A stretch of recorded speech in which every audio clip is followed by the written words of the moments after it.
The Freedom Online Coalition for this year's IGF. The session is called Ensuring an Inclusive and Right-Respecting Digital Future. And the session seeks to allow input from various stakeholder and regional groups on the role of the multi-stakeholder community in the implementation of the UN Global Digital Compact and the WSIS Plus. Without further ado, I will give the floor to Mr. Ernst Norman, Ambassador for Cyber Affairs of the Kingdom of the Netherlands, for his opening remarks.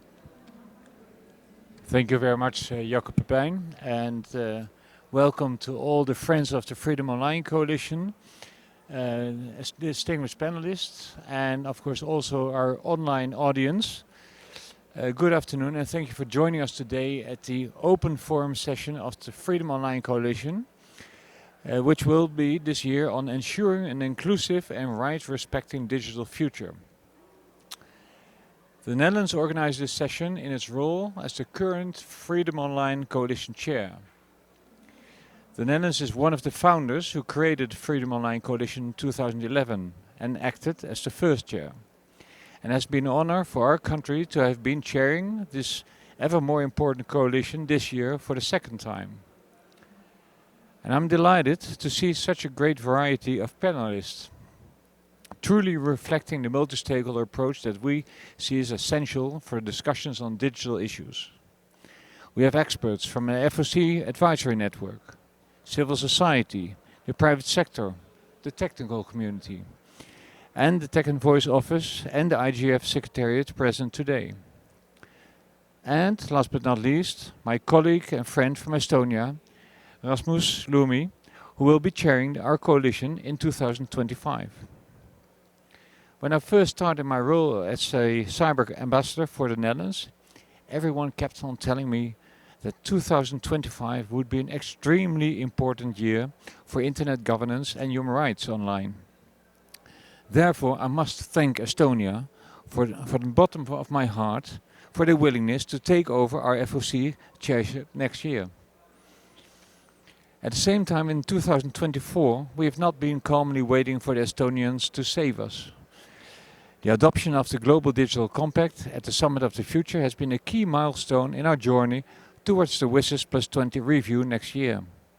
The events we have been hosting with the FOC over the course of 2024 have been largely focused on laying the groundwork while preparing ourselves for these important negotiations.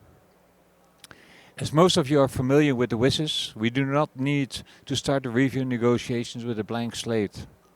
I'm going to use the term that most of you will have a love-hate relationship with, but we do have agreed language to work with. The principles, commitments and actions in the Global Digital Compact are closely linked to the existing WSIS agreements, the Tunisar Agenda and the Geneva Plan of Action. The GDC sets out a vision for digital cooperation, built on principles ingrained in sustainable development and human rights, both mutually dependent and reinforcing, as well as for global internet and AI governance. The GDC also acknowledges the role of the IGF as a primary multi-stakeholder platform for discussions on internet issues. Moreover, in April this year, the Sao Paulo multi-stakeholder guidelines were adopted at the Net Mundial Plus 10 conference. These underline the need to protect and promote meaningful multi-stakeholder participation in internet and digital governance. And lastly, just this week, on the initiative of Canada, the FOC published a joint statement on the future of the multi-stakeholder approach at the United Nations. The statement recognizes that multi-stakeholder processes must evolve to address emerging and complex challenges. It is precisely this idea of evolving that I would like to address in the remainder of my remarks. Agreed language is no guarantee in today's world, characterized by geopolitical dynamics, economic power concentrations, a decline in internet freedom worldwide, and rapid technological developments.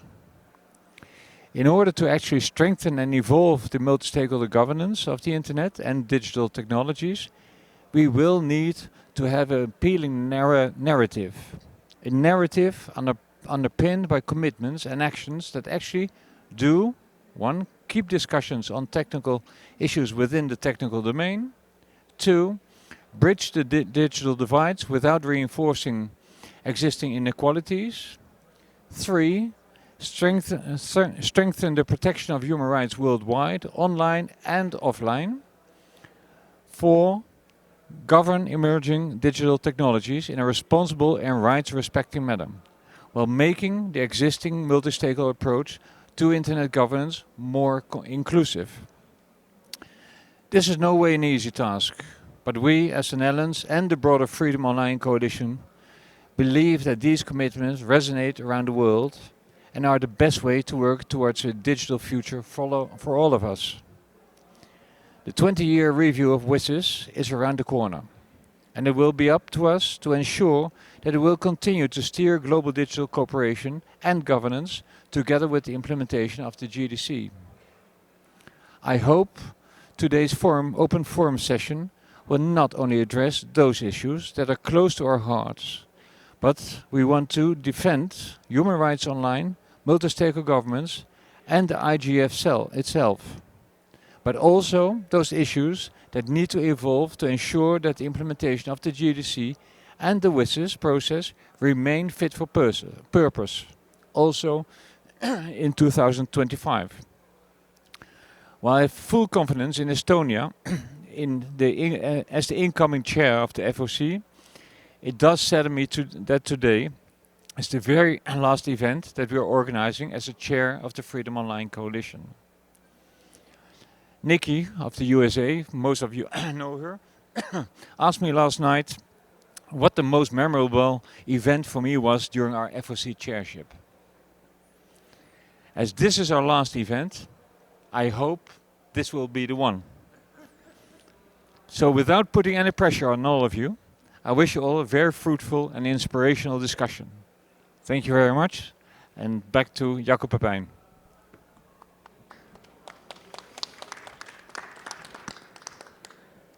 Thank you very much, Mr. Norman, for your opening remarks.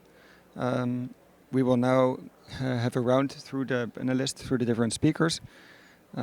Each panelist will have about 5 minutes to answer a question related to their role in the multi-stakeholder approach to internet governance. And after that, we will have time for questions from the audience, followed by closing remarks from all the speakers. So, without further ado, and also because Mr. Filippo from the Secretary General's office, from the Office of the Tech Envoy, has to leave, unfortunately, already in half an hour, I will give the floor first to him. Filippo, what role can stakeholders play in the implementation of the Global Digital Compact, so to ensure that it and other relevant processes maintain and are in alignment with international human rights law?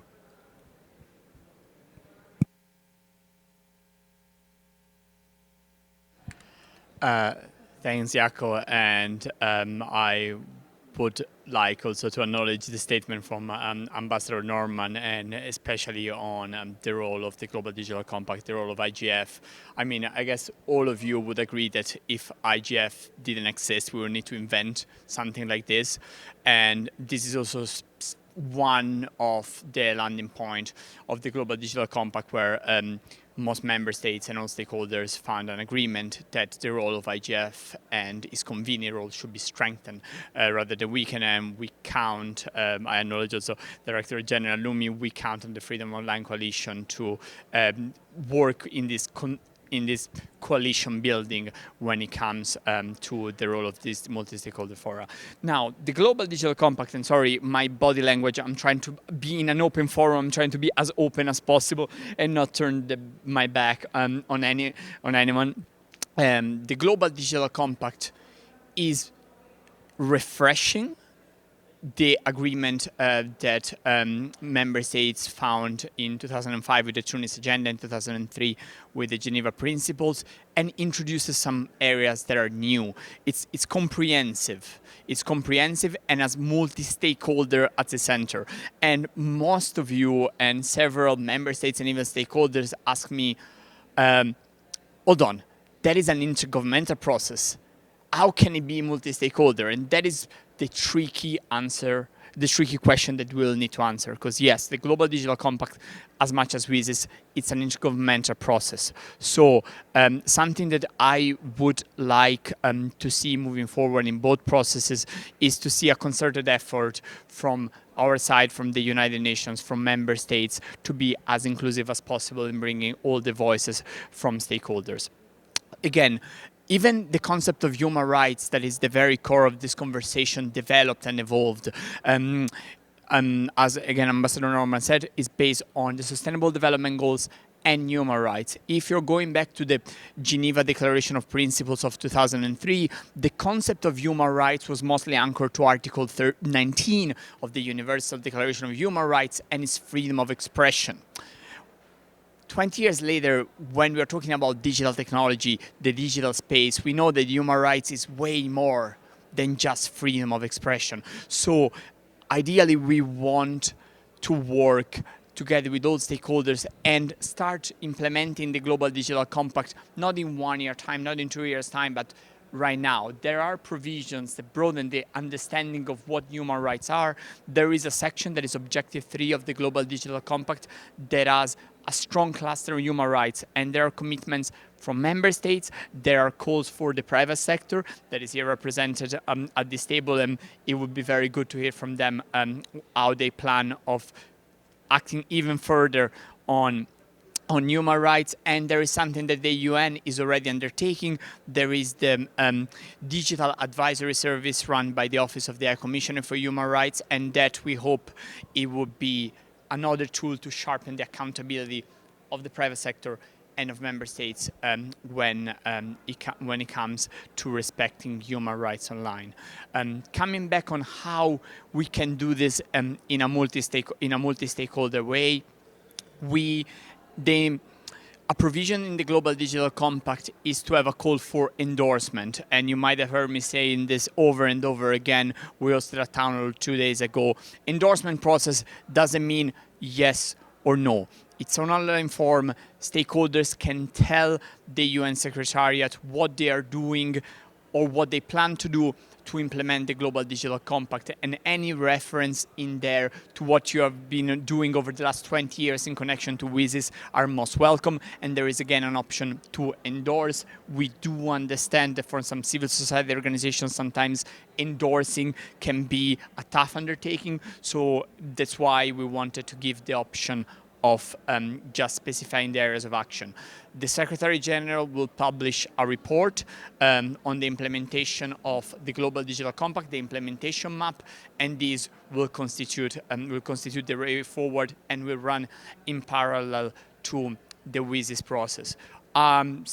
Aware that I have to dash to the airport and trying to, not to prevent, but maybe to address one of the FAQs that we are getting on how these two processes can go together. And this is just my personal take, having been in the GDC negotiation and consultations since day one.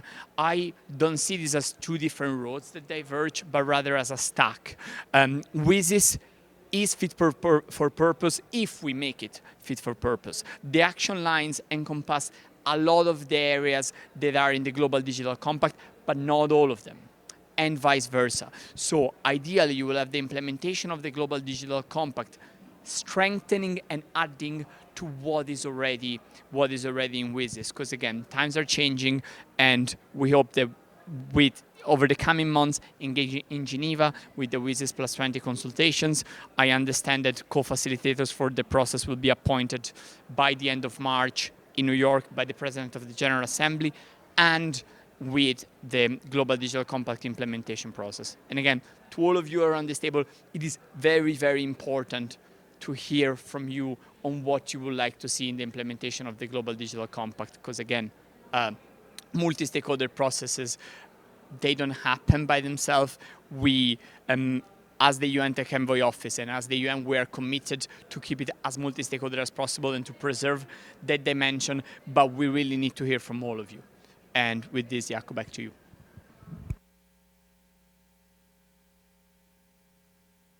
Thank you so much, Filippo, and thank you for especially for elaborating on the Global Digital Compact, laying out what it entails exactly, also in terms of human rights, and on how the implementation of the Global Digital Compact also can be nurtured and can be especially also endorsed, or how the role of stakeholders in its implementation. And thank you also for touching upon that last point, especially on the WSIS and the GDC relationship, because I think that's a question that many of us have, and that we are all thinking about how we can best ensure that there is no duplication on that side, and that we are not only reviewing text but actually implement it.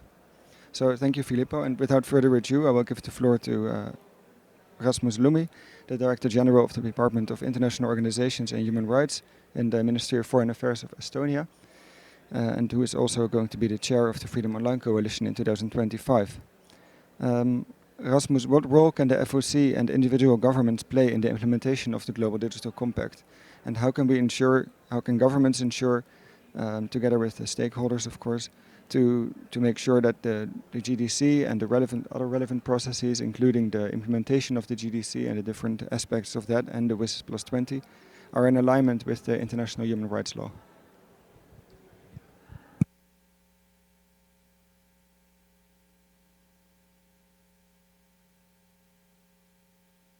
Maybe?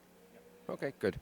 So, thank you very much. And first of all, I should be thankful to Ambassador Norman for his kind keynote, although I'm now a bit conflicted because he put so much pressure on Estonia that I don't know how to feel about this. But nonetheless, we are very grateful to the Dutch chairship of the FOC for all they've done and for their very kind and good cooperation in handing over the chairship to Estonia. Now, if you'll allow me, in the very beginning, I would like to concentrate a bit also on the issue of multi-stakeholderism and the importance of it in the upcoming processes. But then definitely I will also say a few words about the possible FOC role. As a government representative, it's I'm glad to note that for us, fostering the multi-stakeholder approach is extremely important, and we too have been looking with concern into the situation that many discussions have been veering towards multilateralism and not so much multi-stakeholderism, but we will have to see what we can do about it. So now looking back, of course, in the last 10 years, tech governance has changed quite a bit, and the recent GDC negotiations have also highlighted how digital issues have gained prominence and at the same time become much more contested. And meanwhile, the UN ecosystem has grown much more complex, and there is an increasing number of agencies competing for their role in different technology-related mandates. And also now that the new UN Tech Office is entering the fore, it will be even more complicated to figure out what is the best way of moving forward. But despite all this complexity, we have learned during many years that everything about it has to be a multi-stakeholder effort in order for it to be more successful and more inclusive.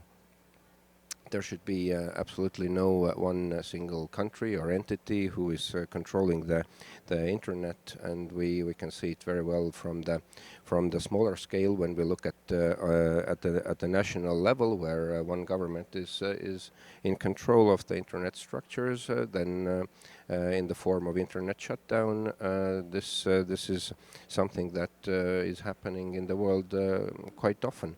And in our future endeavors, we should definitely avoid this happening on a global scale. We also know that there is no way to have a comprehensive approach when some stakeholders are excluded from the discussions, and especially those stakeholders who are marginalized already in other ways. So ultimately, if we don't have a sufficiently inclusive approach, the outcome will be worse for everybody, especially, of course, the people. And there is plenty of room for improvement, since we have millions and even billions of people still without proper access to the internet. But this is again something that the governments must not and should not do alone, but the global community should support this and also play a part. Now, the digital governance, as opposed to the internet governance, is of course a much broader topic with wider scope and focus, where we include e-governance, cybersecurity, digital inclusion, artificial intelligence, and so on. But just like internet governance, we cannot and must not do this alone. It is very important that even in digital governance, each stakeholder plays its role, and not only for the sake of inclusion, but also because they have specific competencies, and then they could use them to play their part in those discussions. And since the digital society is an ecosystem and not an institution, we should not forget that when we also talk about the implementation of the GDC. Now, as I said in the beginning, during the GDC negotiations also we felt a shift towards a multilateral approach, and this is proving how and why we need to continue showcasing the benefits and support of other stakeholders. IGF obviously is a great example of this, being such a global policy dialogue and bringing all the stakeholders together. From technologists to the governments to civil society. And therefore, as we approach the WSIS Plus 20 process and discuss the implementation of the GDC, we must adopt a strong common approach to ensure the protection of Internet's decentralized model. Regarding digital governance, we must prioritize the inclusive governance and policy making that takes into account and respects human rights, democracy, and the rule of law. And we also need to take into account the governance system we already have created and how to use it to its full potential instead of creating new mechanisms that might duplicate already existing formats. And with regard now to the role of the FOC and individual governments, I will just mention that in Estonia's experience, technology generally is a very powerful tool if it's accompanied by proper change management, which is very important. And we have to focus on how to transform the societies as a whole with the help of technologies. Now, in the FOC, as a coalition of like-minded, we can amplify and advocate for this message, and FOC states can and will protect this principle across different fora, as advocacy, as you know, is the FOC's strongest tool. And finally, I will mention that another important aspect is capacity building. This is one of the priorities for the Estonian chairship in the FOC, and we will definitely continue our efforts in this regard. Often there is confusion and sometimes even resistance how exactly human rights can be followed and implemented when using and developing technologies. So raising awareness and by capacity building is very important. And the OHCHR has a crucial role to play in this, which the GDC also affirmed. So the FOC, as well as individual governments, will have to continue supporting the OHCHR and its work, and it also means that we have to continue doing it financially. So I will leave it to that for now, and maybe come back then later after some questions. Thank you.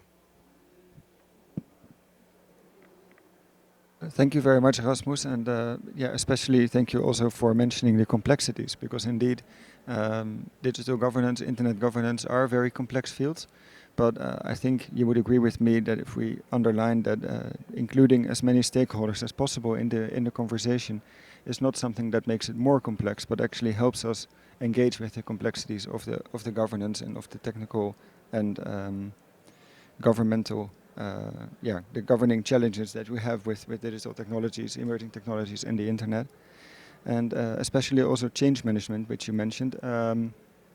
You mentioned it, of course, in the context of digital transformation, but I also think that for the WSIS Plus 20 review, we need together to develop together a very strong and agile change management for the WSIS.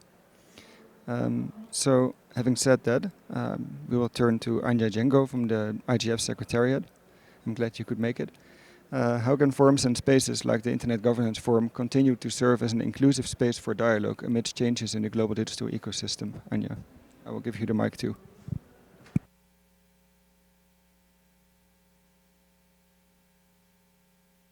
Thank you very much, Jaakko, and greetings to everyone here in Riyadh. Thank you for being patient and waiting for me. The Secretariat is extremely busy on the first and last day, especially of the IGF, but it's a great honor for us to join the Freedom Online Coalition in this setup in Riyadh. We have been cooperating, collaborating particularly over the past 2 years very closely.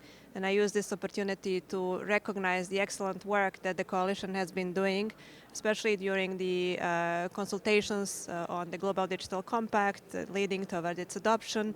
And I use the opportunity as well on behalf of the Secretariat to congratulate the chair, Ambassador Norman, on a wonderful facilitation of this work.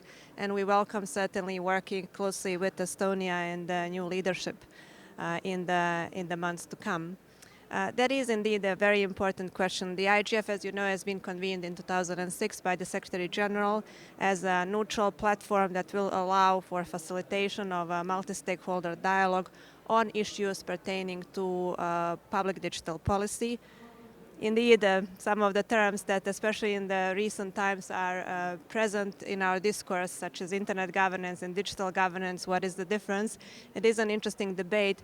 But essentially, I think nothing is better to tell us in terms of description of the digital public policy issues than people. And through the IGF, we really see, because of its bottom-up nature and, of course, multi-stakeholder approach, that people really see digital technologies as something that's more and more integrated in their lives. And therefore, speaking indeed about one entity, one discipline that's dealing with this complex topic is really impossible now. It's part of our lives, and it's deeply integrated in all spheres. Therefore, including at the UN system, various institutions can now not even avoid not to deal with the digital, because it's just there in every sphere of our lives and of our dynamics. If we look back in the past now 19 years of the IGF, things have been changing, and as digital technologies have been evolving, so has the IGF. I always like to start from the numbers, from the metrics, because I think they're a nice indicator of the success or maybe of an alarm where we need to do more. And always these WSIS Plus 20 preparations are reminding me of my beginnings with the IGF, which was around WSIS Plus 10, when the IGF was hosted by the government of Brazil. And in Brazil, we could speak about certainly less than 1,000 stakeholders that were participating in João Pessoa annual meeting, coming from around 22 different member states. The numbers in the past 10 years have significantly changed, I would say, in favor of all those who are diligently standing to protect the multi-stakeholder approach to internet, which is, for example, that in Kyoto last year we could speak about triple participation than 10 years ago, so more than 9,000 stakeholders who participated from around 178 member states. That's a significant increase in just a 10-year period. And that also tells us that the multi-stakeholder approach is being endorsed or adopted or, let's say, more visible in other various parts of the world. Another indicator, which I think is a mere fact of the endorsement of the multi-stakeholder approach through the IGF model, is the growing number of the local IGFs, national, regional, sub-regional, and youth IGFs. So, for example, during the WSIS Plus 10, the Secretariat has been reporting to the community that we work with about 50, less than 50 NRIs. Today, we're really proud to say that we work with a very firm, robust, stable network of 178 national, regional, sub-regional, and youth IGFs. In just a 10-year period, we tripled the the community tripled the number of the IGF models that are deployed at the local level through the multi-stakeholder approach. So those are, for example, some of the indicators of the success. The IGF as a platform, and I certainly can speak for the Secretariat, continues to serve people around the world and continues to react on the demand that comes from the people. That's why the agenda every year is changing, basically being reflective of the demand that's coming from stakeholders from around the world through the public consultations. As the digital technologies are changing, as for example the artificial intelligence is becoming more and more prominent or more part of us, so is the agenda or the program of the IGF annually speaking. Since 2016, there's been a significant shift. Topics that were dominating the agenda by that time, such as cybersecurity, safety online, access and connectivity, have slowly been pushed a little bit on the maybe second place by the topics related to new and emerging technologies, especially artificial intelligence, just because it's bringing a new wave of challenges to us, and it's bringing an additional layer of responsibilities in front of the multi-stakeholder community to respond how to govern this very important piece of technology that is more and more accessible to all of us. So I would say those are the indicators, and I think in terms of the IGF, we will certainly see how the WSIS Plus 20 and the whole preparatory process will behave. But the Secretariat remains committed to its community, to listen what is the demand, and then to respond within its capacity to the best of its ability to adjust the process so that it's reflective of the needs, and hopefully to help us resolve the issues that have been identified by the community for having the digital technologies leading us toward the sustainable development overall. Thank you very much. Thank you, Anja. Thank you for your remarks. And if I may try to summarize them, I think you wanted to emphasize mostly that the IGF throughout its existence has been, the character of the IGF has been very much bottom-up and flexible to make sure that it can actually stand the test of time and continue to evolve together with the technical, social, political, all the developments that are ongoing. And I think that's also something that we want to retain for the years to come. So thank you very much for that. And then we'll move to the private sector, because we have different stakeholders around the table. So we will move to the private sector now, to Emilar Gandhi, Global Head of Stakeholder Engagement from Meta.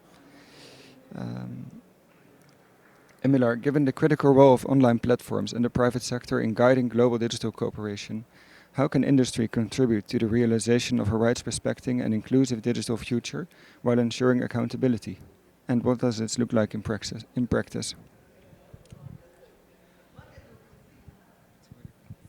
Yeah. No, thank you so much for... It's so weird when you hear yourself. Thank you so much for that question. So tough at the end of the IGF after 4 or 5 days of conversations. But yeah, I think as private sector, we have a huge role to play. And Meta has taken several steps or several initiatives to ensure that we contribute to a rights-respecting and inclusive digital future. And some of it actually aligns with what the Director General said and what my colleague also mentioned. I think I'll take a step back a little bit and say, for us, it's our approach is stemmed from our goals or our mission as a company is embedded in how we actually approach human rights and how we build our products and how we build our policies.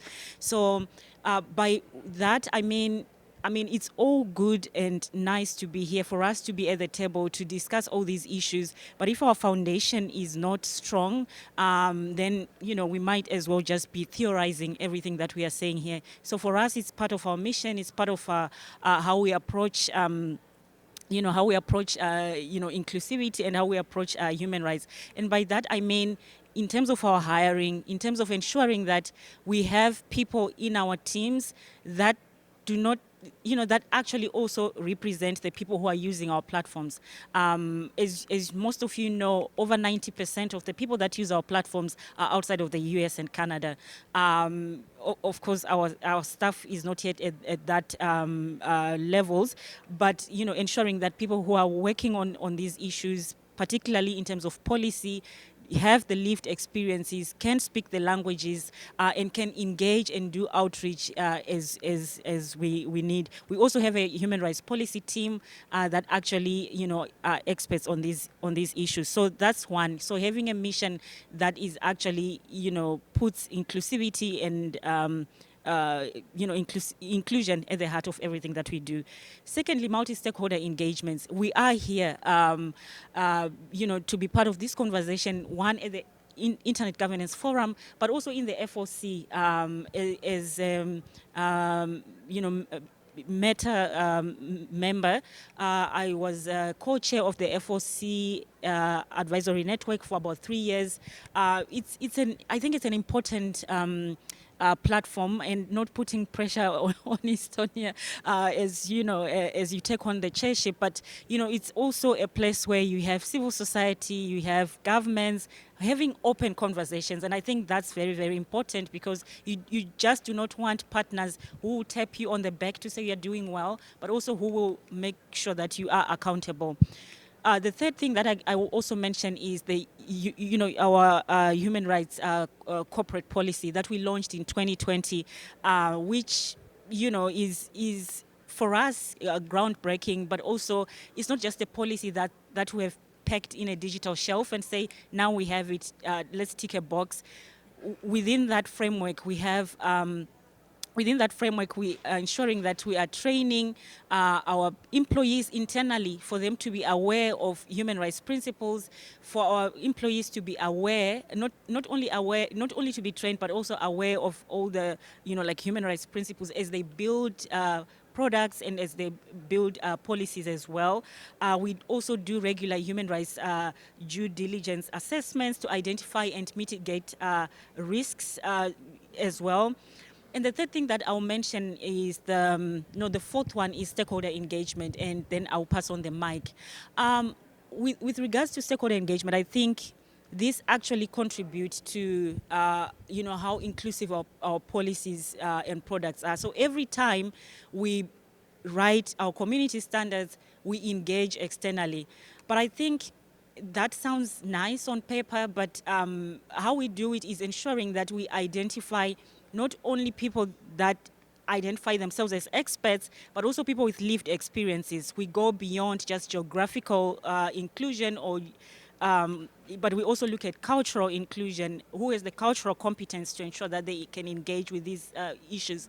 But also I want to reference what the Director General also mentioned around, some people not having access. So you might, and access, I mean infrastructure and also content access. So even if you are reaching out to someone and because you want to be inclusive, but do they even have internet access to engage with you? Is, engaging virtually something that's, is that the right format of engaging, or should you ensure that you meet them where they are at? Content access, can they actually meaningfully engage in the issue that is at hand? Because for the engagement and for the stakeholder engagement to be inclusive and to be meaningful, then we have to also invest in ensuring that we build the capacity of the people that actually talk to us to ensure that we improve our policies. Otherwise, then it's not inclusive at all. And the last thing will be transparency, which we can talk about later on. Once we've done all of this, but if we are not sharing about our decision making, who we engaged with, we have the Transparency Center where you can actually see all the changes that goes through our policies. Everything is there. But I think one criticism will be who has the time to go through that Transparency Center? And I'm sure we have so much more work to do to ensure that it's not just there, but also it can be used as a mechanism for accountability.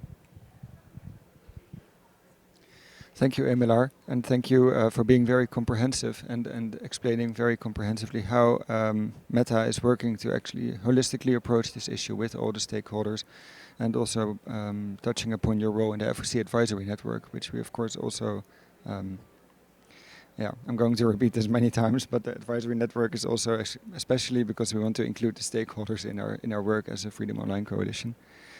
Then I will go to the next question, which is the same question both for Sabanas and Boye. So I will first give the floor to Sabanas Rashid Dia, the Executive Director of Tech Global Initiative and also a member of the FOC Advisory Network.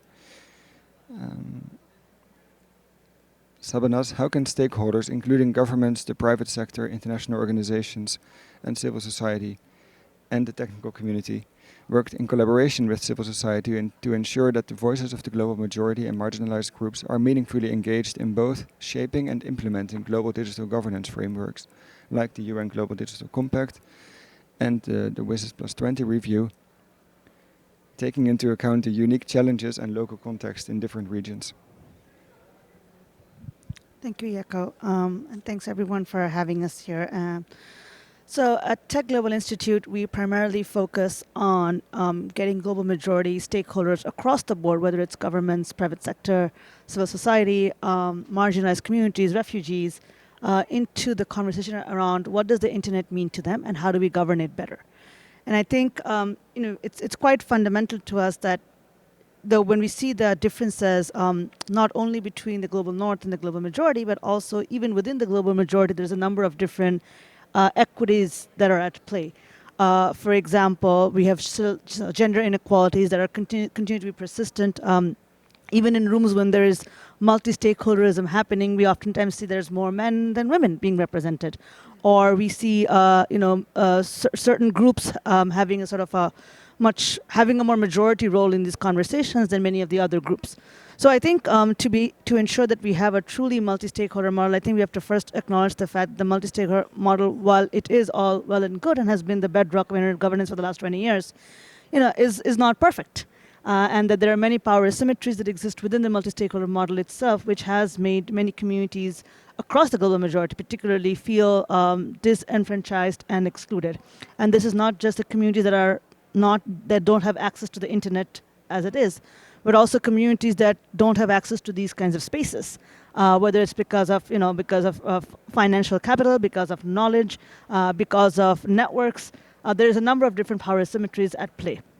I think it's very important to acknowledge that. And I think the other one that I think that the Director General from Estonia has also alluded to is really around, even when communities are connected, sometimes because of shutdowns, they become disconnected. And again, they're left out of the conversation. So there's different layers to that. And I think for us to really preserve the multi-stakeholder model and to be able to ensure that it works for the global majority and for people around the world, it is really important to start interrogating some aspects of the multi-stakeholder model to ensure that it is responding to the needs of the people on the ground. I think the second is really around the capacity piece, even when we are in these kinds of spaces, and I think that's where the technical community, the private sector, governments have a tremendous role to play in terms of how do we ensure that when groups have access to international spaces, are sitting on these tables, they're actually able to meaningfully contribute it.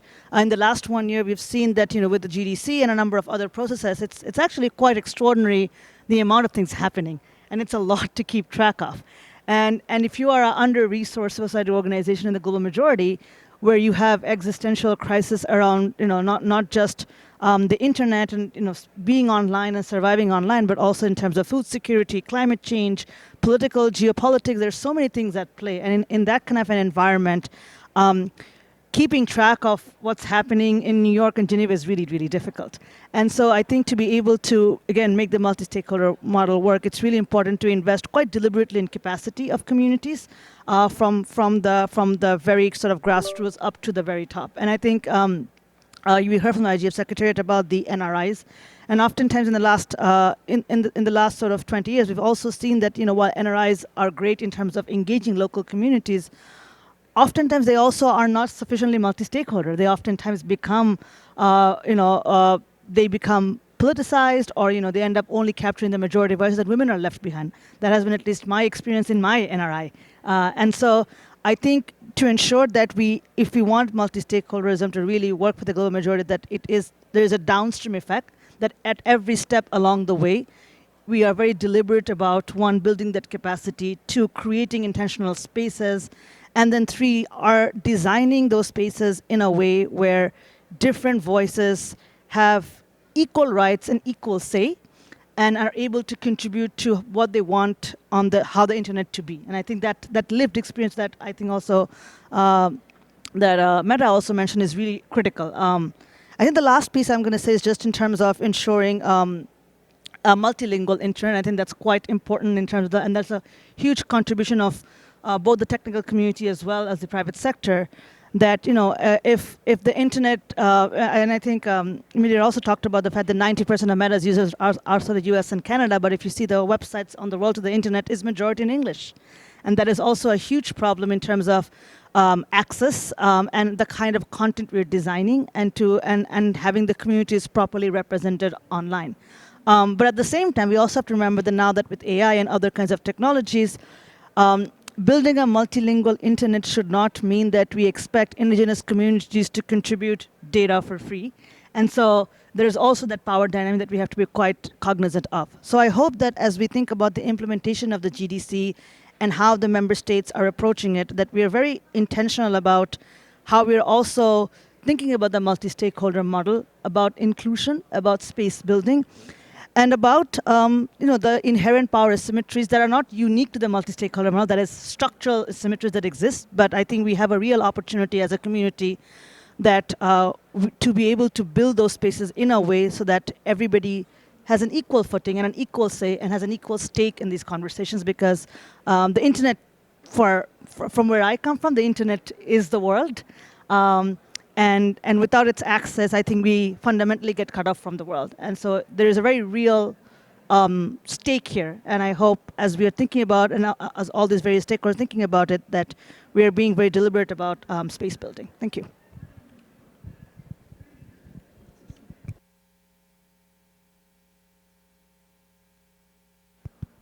Hello. Okay. Yeah. Thanks. Excuse me. Thank you very much for the question and for the opportunity to contribute this conversation. My name is Adiboye Adigoke, and I work for an organization called Paradigm Initiative. We work in Africa, and we represent the Global South community as well. I think the issue around the role of multi-stakeholderism within the context of global processes such as the WCIS and the GDC is a conversation that has been flogged, if not overflogged. And I think we are at the point where we need to come up with some tangible, recommendations in terms of how to proceed in this conversation. I think one of the concerns that have been discussed is around the role of the IGF, for example, in the implementation of the GDC, for example, whether the IGF represent a veritable platform to achieve that objective, or whether other options are being considered. And I think one of the criticism of the IGF has been that IGF is not known to be the platform that leads to actionable outcomes or tangible outcomes, which is a valid argument. But I would also argue that if it doesn't lead to actionable outcome, who is to blame?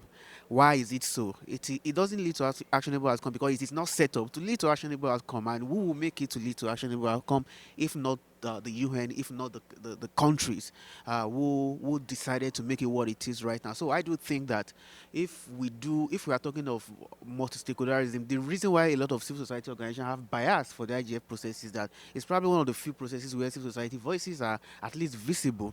The point has been made about how invisible non-state actors were in the GDC negotiation, for example.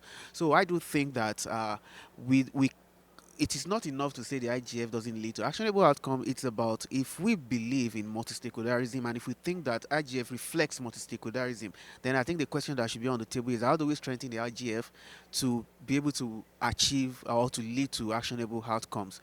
But I also think that one issue around multi-stakeholderism, especially from the Global South perspective, is that I do think that it's about paying lip service to some of these issues over the years, and it has not helped us to really advance. My colleague was talking about a lot of dimensions of around marginalized voices, male, female, dynamics, and all of that. And I remember being in a room, in a panel where the moderator was introducing panelists, and after he had introduced 4 men, he said, "Oh, we are gender conscious, so we also introduced a woman to join the panel." And I said, "What?" So this happens a lot in a lot of processes whereby the issues that people complain about, multi-stakeholderism, gender balance, our response to it is tokenistic. We are not really interested in addressing the issue. And I think that is also the same thing with multi-stakeholderism. A lot of platforms we set up to achieve multi-stakeholder objective are set up as a tokenistic response to the complaints. If we are more genuine about how to achieve it, I believe that we have what it takes to achieve it. And I'll quickly, before I hand over the mic, give examples of some of the efforts or some of the initiatives that can help us to achieve multi-stakeholder outcomes. I do think that one of the challenges that multi-stakeholder process has is that it is not just enough that you don't have diverse stakeholders in the room. It's also because you don't have equal capacity by diverse stakeholders. So even when you manage to get diverse stakeholders into the room, they cannot negotiate or discuss at the same level because they don't have the capacity. I work for an organization that I think we're a bit privileged coming from civil society. We're a bit privileged to be in some rooms that a lot of other organizations that do the kind of work that we do don't have. But I also think that what we also need to do at the multilateral level is that when we have opportunity to engage with organizations such as ours, it is not just about getting us in the room. It's also about using us as a link between the government, between the multilateral processes and the diverse communities that we serve. So we don't just want to be there and feel among. We want to be there knowing that we represent a whole lot of communities of people using our voice to make their opinions heard at the global stage. So I do think that this advice now, I know I've been bashing multilateral, I've been bashing the UN. Now, this is also an advice to a few of us that get the chance to speak in rooms like this, to also recognize that we are not here to advance ourselves. We are also here to represent the community, and we need to also create a process back home whereby we create engagement platforms where we can let the community know what kind of conversation is happening at the multilateral level, let them know how they can contribute to it, and so that when we show up here, we are not just discussing our opinion, we are discussing what our communities want us to talk about. Thank you.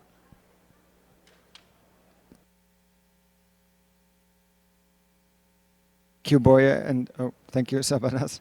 Thank you very much for your remarks. I think they were especially very useful because you try to connect the local with the global level and try to especially also bring this input from the local level into the conversation, even though we have some conversations that are multilateral, maybe a bit more closed. While we are trying to open them up, we are also trying to create more opportunities and to create more momentum also for engagement with a broad range of stakeholders at the IGF, but also outside of it. And I think that's an example that many others could also follow. Without further ado, I will move to the last question to the panelists. It's also a question for two of our speakers. So I will first introduce them and then mention the question. We have Olaf Koopman, Executive Level Advisor and Spokesperson, and I think also Principal from the Internet Society and from the technical community. And we have Fiona Alexander here from the American University, who is also a member of the FOC Advisory Network from the academia. And then to the question, building on what Boye and Shabanaz just mentioned also, how can we ensure that digital governance is not only inclusive, but also underpinned by the necessary technical expertise, leveraging the knowledge and expertise of the technical community and academia, and the lessons learned from previous processes, such as the WSIS plus 10, but perhaps also the original WSIS process and the Tunis process that we had there. Olaf, I will give the floor first to you.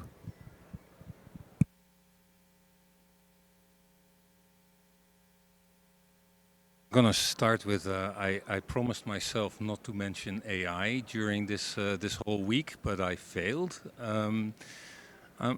If you train a large language model and you provide it with incomplete input, it will start to hallucinate. And I think that the multi-stakeholder mechanisms, if you do not provide all the inputs that you have at the table, the output of the process will be a hallucination. Therefore, we need everybody at the table, including the technical community, which will help to produce an outcome that suits reality, so to speak, that is achievable. But also, of course, the other stakeholders, so that we're not hallucinating about rights and about social justice issues. I'm not going to call myself a representative of the technical community. I am somebody who has a technical community background. I've been contributing to the development of the internet for 2.5 decades. I can only speak for my own organization, and there are many technical community organizations out there. First, I want to come back to the GDC.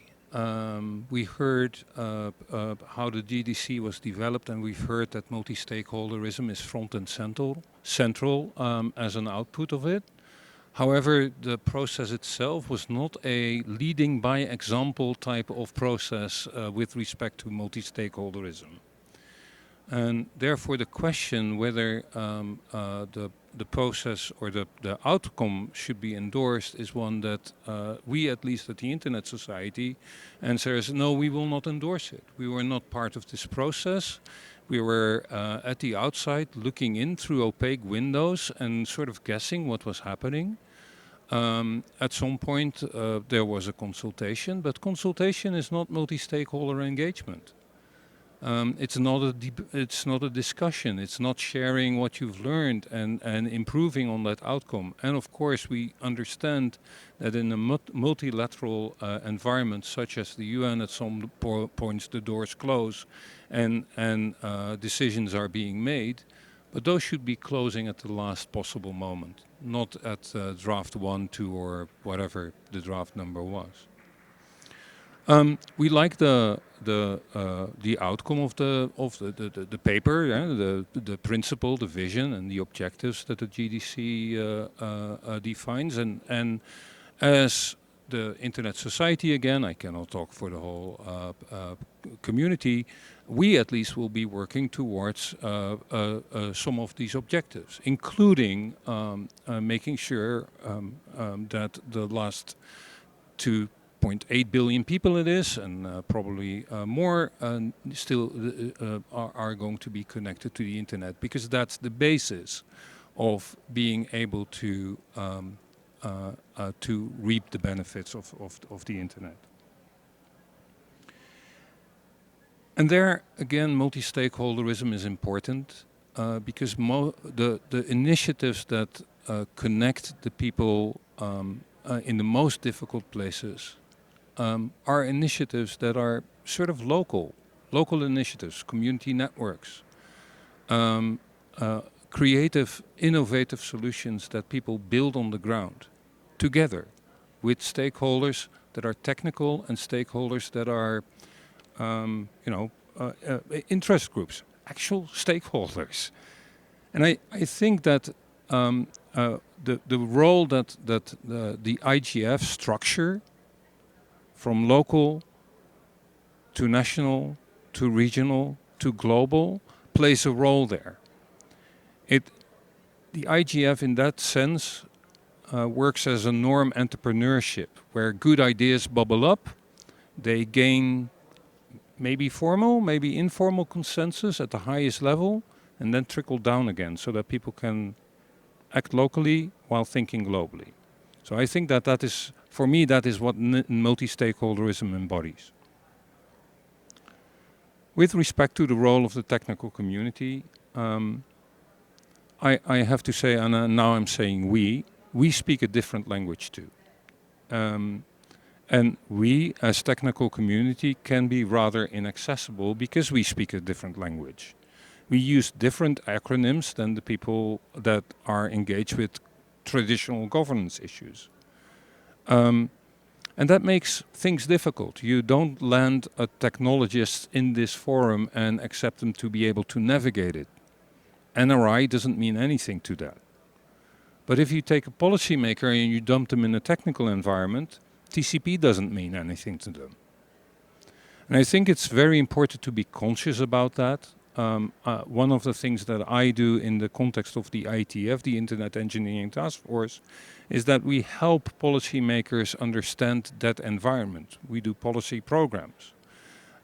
We expose policymakers to those groups. The IETF itself brings different communities into it to discuss issues that are relevant for society. We have a human rights in protocol research group in which we discuss those things. That doesn't make the IETF accessible to everybody from the global south and the global majority, and doesn't make it easy to contribute, but it is still an open forum in which people can contribute it should they have the capacity and resources, which that organization can unfortunately not offer. Um, I know I am meandering around a few topics here, but I think that is sort of the gist of it. It is important to get together. Only then we can solve complex issues, and the technology is often an aspect of that complexity. So you need the technologists in the room. When we do that, we need to have a conscious and purposeful way of engaging that goes two ways. And the IGF, I think, is a good forum where we exchange ideas and bring things back home so that we can implement them. Those were the three things. Thank you, Jacco.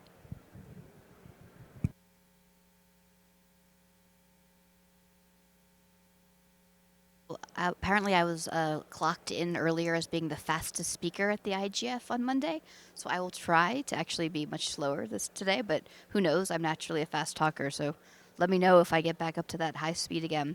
Thanks for the invitation, and it's happy to it's gonna do a meter for me. It's good. I'm happy to be here and talk about sort of this important topic. And I was sort of struck by not just the questions, but the interventions that everyone else has made, and it's kind of the nice problem of being the last person. You get to kind of pull from what everyone else has said. So I'll try to do that with what I'm doing as well. But the question is, how do you actually make sure that the conversations are underpinned by all the right expertise? And the only way you do that is by letting people in the room and giving them the capacity to meaningful participate, right? Things that have been said here. And as I reflect on the last year and all the work the FOC has done on things led by the ambassador and others, and what the AN has done, what I see from the New York processes this year is two processes that touched on digital issues that point to the limits and the inability of the New York UN processes to actually involve people. So not only do we have the experience of the Global Digital Compact, which several folks have talked about, we also had the experience of the UN Cybercrime Convention, where actually stakeholders were actually allowed, theoretically, to be in the room and give advice, and then were ignored for 2 years. So my takeaway from this past year's experience is that the New York processes, by design and by structure and by bureaucracy and rules, are limited in their way to involve stakeholders. And I don't see a meaningful way to change that. I will keep saying it should change, and I will keep pushing for it to change. But the reality is those structures and systems are inherently set up not to allow that. So the way to address that going forward is to make sure FOC countries keep coordinating, make sure AN members are part of that process, FOC member states allowing other folks on their delegations perhaps kind of can address some of that. But the other, my takeaway is that when I actually look at the final output of the GDC and I read it carefully, and I've been doing this work for 25 years, I was in the US government for about 20 years before doing what I do now for the last 5, there's very little in the GDC that's actually new. Almost nothing, actually, as I read it and think about all the other things I've been involved in negotiating in the last 25 years. There's a new conversation on data governance that the CSTD is doing, and luckily the CSTD actually has processes to involve people, so that's actually a great win, I think, for us. And then there's a new AI panel, which I'm still not sure what it's for. But otherwise, there's not much in the GDC that's new. And when we talk about GDC implementation, I would offer, I think the GDC implementation is well underway because the GDC is just reinforcing what we're all already doing. And so while I think the conversations next year in New York are important, and clearly the resolution that will be adopted likely in December of next year about the WSIS renewal and WSIS plus 20 will be pivotal. The conversation around that will inherently be intergovernmental. It'll be the last quarter of next year, probably. So that means, what do we do for the first 9 months of next year? And I think the emphasis that we should collectively consider taking on is looking at our local and national processes. And I'm struck when Anya mentioned 178 national and regional IGFs now. And for those that weren't involved in the beginning, the impetus for the national and regional IGFs happened because the UK stakeholders went home after the first IGF in Greece and said, oh, we should do one of these at home. There was nothing in the global IGF that said go forth and do this. There was nothing that anybody said you should do this. It was people from the UK, I don't know who it was actually, maybe we could find out at some point, and they came back and they said we should do this in our country. And that then spurred everybody else to take this on and do that around. And now, 20 years later, you have 178 NRIs, local, national, regional youth, whatever it may be. And that's a pretty inspiring thing to think about. 20 years later, we got to that. And again, this gets back to my suggestion for going forward, which is yes, we have to engage in New York and monitor in the way that we can. But GDC implementation is not something that needs to start. It's already happened or is ongoing. And I think if we start thinking of it that way, then we can go back to focusing on what's actually important, which is how do we actually involve and participate and solve these problems at local and national levels in environments like this, where we have structures to participate. When I think back to 20 years ago and even looking at the ITU or UNESCO, those groups were not particularly open and inclusive.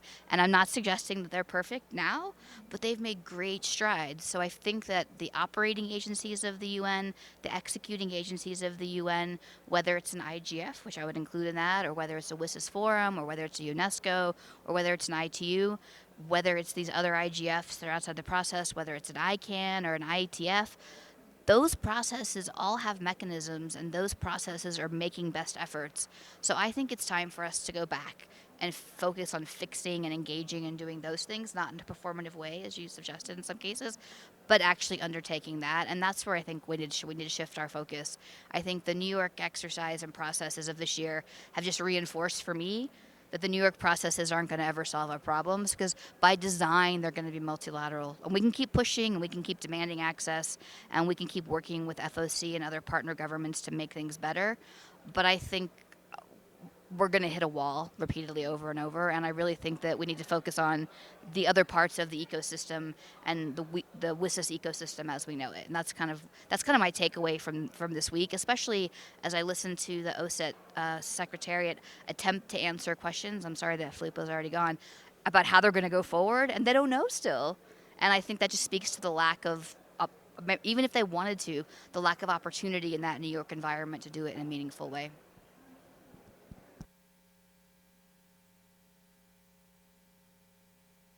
Fiona, and thank you, Olaf, for your comments. And I'm very glad that both the national and regional initiatives and the transmission control protocol have been mentioned now, so that we can put in our pocket.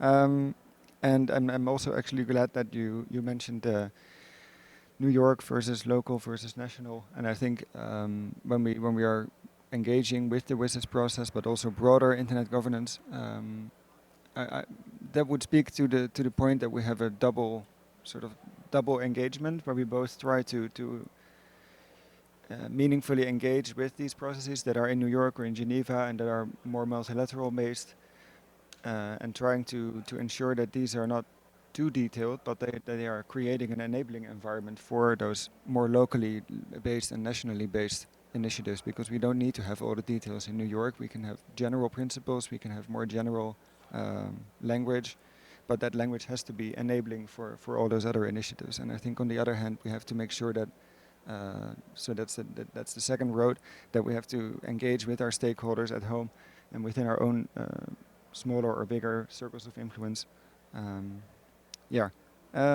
So we have a few more minutes. We have, I think, about 8 minutes for questions, and then we'll have another round for all the speakers to give their last takeaway in about 1 or 2 sentences. So let me see, do we have any questions in the room or online?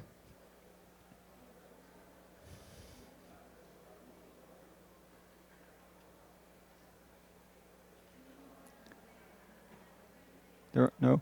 Okay. Because there are 2 comments online, but I don't know if they are. Okay. If we don't have any questions in the room or online, I think that just means that we have more time for our panel. Oh, we do.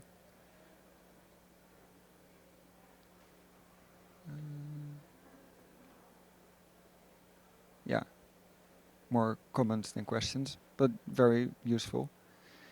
If we don't have any questions online or in the room, I think we are going to go to our speakers for their final words. And I'm going to have the same order as we did before, except that, of course, Filippo has left. 1 second. So that means we will go to Rasmus for your final remarks.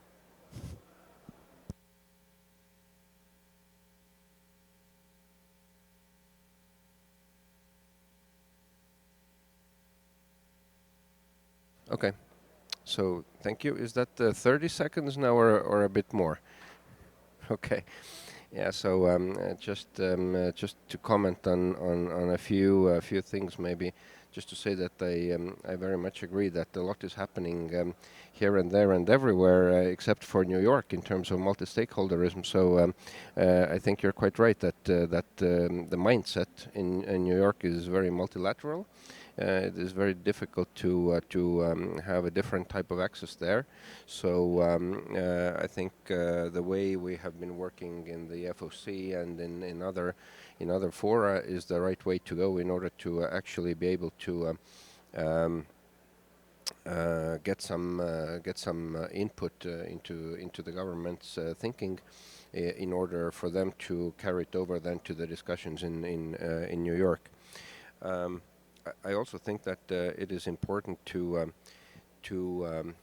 work a lot on the national level because, well, as it is said, all foreign policy is also domestic. So it means that a lot can be done and have to be done on the national level, so that the governments will then appear on the international arena already with necessary input and feedback from the civil society and so on in what they have gotten from their own country. It is obvious that it's not the same for every country, and it's not even possible in every country. But at least this is the approach that should be tried everywhere by trying to show the governments that where their interest may lie in being inclusive in these processes. And yeah, and I also wanted to agree very much with the point that actually I just omitted in the beginning to make it later, that we, even as a government, we also encourage our other governments to include civil society members in their delegations wherever possible in these discussions, in order to make it more easy to have the multi-stakeholder approach working on the international level. So very much agreed with this point. And then maybe finally just to say that we very well recognize as a government that multilateral formats are not sufficient to handle all those questions, and cannot deal with everything alone with regard to discussions related to internet governance and digital technologies, and therefore we do need an inclusive approach. And the question is that, what is the best way of achieving it? And one here in the IGF, we can say that this is exactly why we believe that IGF needs to be strengthened. It's very important to pay attention to this when the mandate renewal for the IGF will come to discussion. And we very much support the stronger Internet Governance Forum and its bottom-up way of working. And we believe that the IGF represents the varying interests of the global digital community, and this is why I also mentioned in the beginning that we should put in more effort in making those existing multi-stakeholder formats work, instead of trying to create new ones that might make things more complex. Thank you. You're Rasmus, and I think you almost stuck to the 30 minutes, 30 seconds. Sorry. Anja, the floor is yours.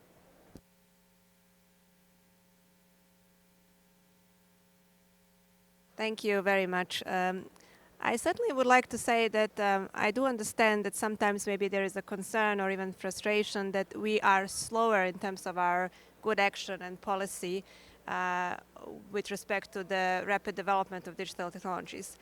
But I also think that we should not underestimate everything that has been done in the past 20 years, because it's really remarkable. And that is this whole ecosystem that we established of various mechanisms. I mentioned the concept of local IGFs just because it's the closest to us. And I think it's much easier to see the change on the ground through the national IGFs rather than through a global IGF because of the complexity. So in that sense, we are now working with more resources and more mechanisms at our disposal. So that's, I think, an encouraging factor. Where we need to focus our attention more, I completely agree with Fiona and other colleagues who mentioned, is really the capacity development.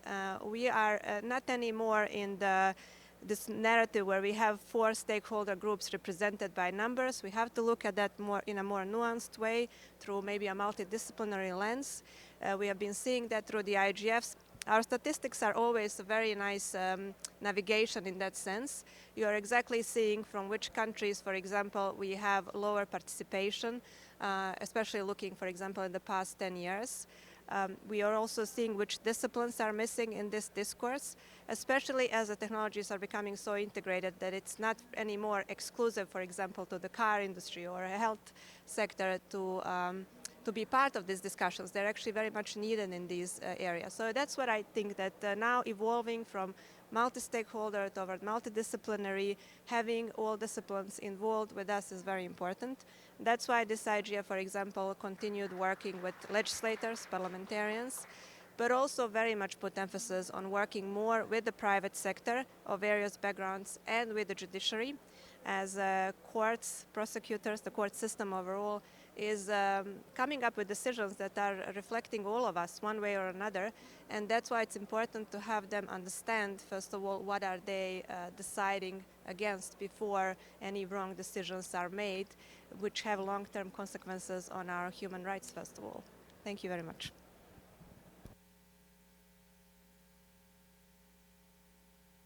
Thank you, Anja, and I will give it straight to Emilia.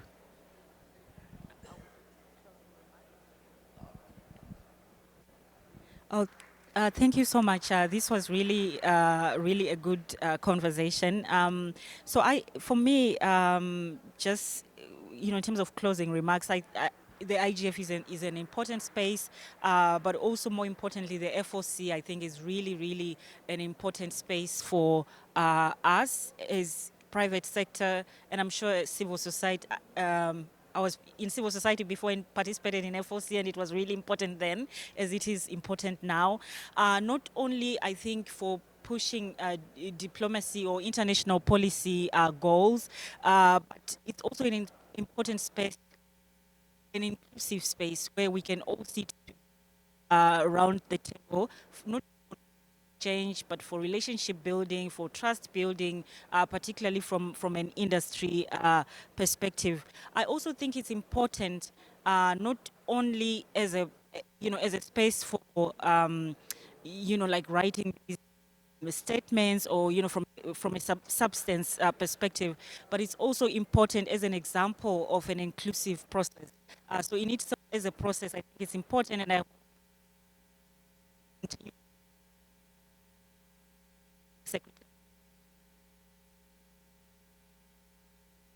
It's dead. Sorry.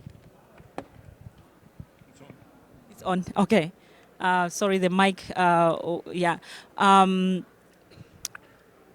But also the FOC is important. I think as a process, as an exemplary process that we can all learn from. And I hope there will still be continued support for the Secretariat, who are also, who do a lot of the work behind the scenes to support all the work that FOC and the AN is doing. And that cannot happen. And we cannot talk about inclusion and inclusivity and building a digital future without actually putting resources where our mouth is. So thank you to everyone.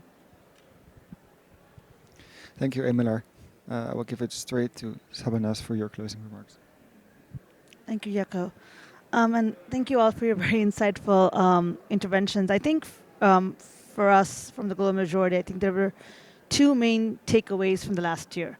Thing one, and I see this being reflected also in this particular conversation. One is really the power of local networks, and whether that is national governments, local communities, and really, I think while we cannot always influence all the processes in New York, like Fiona said, we do have tremendous structures and networks built out at the local level and at the national level. And I think there's a real opportunity to be able to engage with those networks to then be able to then influence international processes. And I completely agree with Rasmus and Fiona in terms of decentralizing these conversations as much as possible and ensuring that stakeholders at that level, whether it's governments, their private sector, civil society, technical communities, are able to participate in a meaningful way, and then bring it up to the international level. I think the second is, as we were participating in the last couple of years, but also particularly the last year, I think the issue of capacity really came up, and I think Boya also alluded to it, that even when we have access to these spaces, there is a significant gap in capacity. So then we are unable to negotiate the way we would like to. And not all of us come from countries and have governments who are willing to engage with civil society. And so we also have to engage in very different ways and using very creative ways. And so that capacity piece is really critical. So I hope as we get into the future, the next few years, particularly next year, there is serious consideration about how we're building capacity of the various stakeholders, including governments in the global majority, to be able to come to these forums with knowledge, information, and a collective bargaining power, because I think that's what's going to make all the difference as we think about the future of the internet. Thank you. And we have 3 speakers left in a few minutes only, so I'll ask you to keep it brief. Boya. All right, thank you. I think it's helpful that the point about capacity has been made over and over again, but I'll just use the opportunity of a last remark to, again, spotlight the work of the FOC, because I think the FOC has served as some sort of buffer for filling the gap around multi-stakeholder involvement in global processes. I personally consider the FOC as a very strategic coalition that has provided a platform for, especially through the advisory network, for a lot of expertise that exist outside of government to engage in global processes. I am a beneficiary of that, for example, so I think that's very important. So this is commendation for the FOC, and I trust that with the leadership of the government of Estonia, that will continue to be the case as well. So I also just think that strategic initiatives such as the FOCs like that, we should also kind of pay some attention to them and the role that they can play in buffering some of the gaps that we have identified during this conversation. Thank you. Thank you, Boya. And then to Olaf. Much has been said. I would underline the need for bottom-up involvement, and I saw a good example this week. Our Tanzania chapter, the ISOC chapter in Tanzania, has approached its government to organize a WSIS prep meeting. And I think that is the type of initiative that we should see basically everywhere. Local communities self-organizing, going to their government and basically prepping this stuff. Thank you, Olaf. And then we have our final speaker. Of course, some of us know that last remarks are best remembered. So, and we're all putting pressure on each other. So I'm going to do that again. Over to you, Fiona. Slow and conscious of time and not too much pressure. I think just agreeing with all the closing remarks everyone else has said helps make that slow. And I would just encourage us as we go forward as FOC and the FOCAN, we really think strategically for next year about how best to leverage the collaborative nature that we have. And I think, at least from my perspective, I think there's 2 big priorities for next year for WSIS plus 20, and that's obviously the renewal of the IGF. But I think it's really time that we try to focus on getting some sustained funding for the IGF, so that the IGF is not just reliant on the kindness of strangers to give them money and actually give them some real money in the budget. So I think those would be my 2 big priority items for WSIS plus 20 next year. So. Thank you very much. Thank you to our speakers. Thank you to our audience. And I wish you a very nice day. Thank you very much.